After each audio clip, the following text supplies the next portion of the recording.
I am the Tofu Golem. Please enjoy the video. In this video, I will show how to reset Nissan Altima computer. First, park on level ground and set the parking brake, then turn ignition off and open the hood. Disconnect the negative battery terminal for at least 15 minutes to help clear learned memory.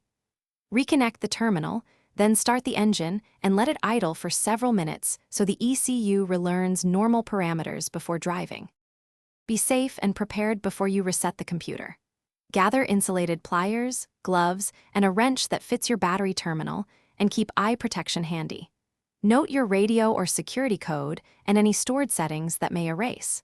Work in a well-ventilated area and keep sparks or open flames away from the battery. If unsure, consult a professional to avoid voiding warranties or causing electrical damage.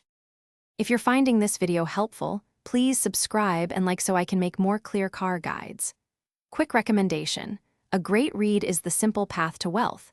It changed how many think about money, and it pairs oddly well with sensible car maintenance budgeting.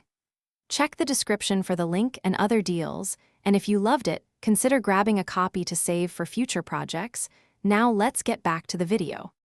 Follow these steps clearly to reset your Altima computer without stress. Turn off the ignition and remove the key, then open the hood and locate the battery. Loosen the negative terminal clamp and remove the cable, leaving it isolated for at least 15 minutes to clear volatile memory.